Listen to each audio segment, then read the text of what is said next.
కామారెడ్డి జిల్లాలో విషాదం నెలకొంది. కరెంట్ షాక్ తో తల్లి కూతురు మరణించారు. రాత్రి పడుకున్న తర్వాత కూలర్ ని శ్రీవానికి షాక్ కొట్టింది. ఇక్కడ కనిపిస్తుంది కదా, ఈ అమ్మాయి ముందుగా ఆ కూలర్ ని రాత్రి పడుకున్న తర్వాత తన కాలి వేళ్లు ఆ కూలర్ ని తాకాయి. వెంటనే కరెంట్ షాక్ గురైంది. ఆ తర్వాత తనని కాపాడేందుకు తల్లి శాంతాబాయి కూడా ఆ కూతురు దగ్గరికి పరుగులు తీసింది. కూతుర్ని అలాగే ఆ కరెంట్ షాక్ తో కూతుర్ని పట్టుకుని, దీంతో ఇద్దరు కూడా ఆ కరెంట్ షాక్ తో ఇద్దరు కూడా దుర్మరణ పాలయ్యారు.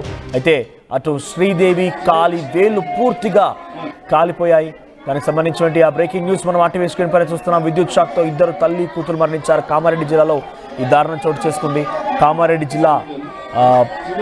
కామారెడ్డి జిల్లాలో ఈ విషాదం నెలకొంది. కరెంట్ షాక్ తో ఇద్దరు మరణించారు. రాత్రి పడుకున్న తర్వాత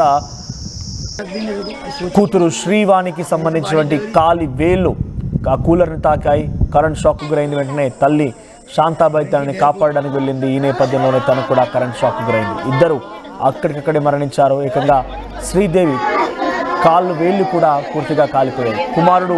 తనకు కుమారుడు కూడా ఉన్నారు. ఆ కుమారుడు చాలా దూరంగా, అంటే వారిద్దరి నుంచి చాలా దూరంగా పడుకోవడంతో ఈ ప్రమాదం నుంచి తప్పించుకోగలిగాడు. గుల్లా తండాకు చెందినటువంటి ప్రహ్లాద్ అనేటువంటి వ్యక్తికి భార్య, ముగ్గురు పిల్లలు ఉన్నారు. అయితే హైదరాబాద్లో ఆ ప్రహ్లాద్ పెద్ద కుమార్తె ఉద్యోగం చేస్తుంది. 2 రోజుల క్రితమే హైదరాబాద్లో ఉన్నటువంటి తన కూతురు దగ్గరికి భర్త ఇక్కడికి వచ్చాడు.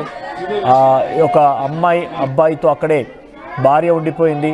రాత్రి పడుకున్న సమయంలో ఈ ప్రమాదం చోటు చేసుకోవడంతో ఒక్కసారిగా ఆ కుటుంబంలో విషాద చాలాను. ఇక్కడ మీరు ఆర్టీవీ స్క్రీన్ పైన చూస్తున్నారు కదా, అక్కడ కింద పూర్తిగా ఆ కూలర్ కింది భాగం, అంటే ఎక్కడైతే వాటర్ పోస్తూ ఉంటామో వాటర్ ట్యాంక్ పూర్తిగా కూడా నల్లగా అయిపోయించండి ఆ ప్రాంతంలో. ఇక్కడ ఆ అమ్మాయి వేళ్ళు తాకింది. ఇక్కడే ఆ అమ్మాయి వేలు తాకడంతో కరెంట్ షాక్ గురైపోయి ఏకంగా అక్కడ ఆ అమ్మాయి వేళ్ళు పూర్తిగా కాలిపోయాయి. నిజంగా ఈ సిచ్యువేషన్ నిజంగా పాపం వాళ్ళు బహుశా అడుకొని ఉండరు కూడా, రాత్రి పడుకున్నారు అంతవరకే అనుకున్నారు. కానీ ఇటువంటి ఒక అనుకోని ప్రమాదం, అనుకోని ఒక సంఘటన ఆ కుటుంబాన్ని చిన్నాభిన్నం చేస్తున్న బహుశా వాళ్ళు కూడా భావించి ఉండరు.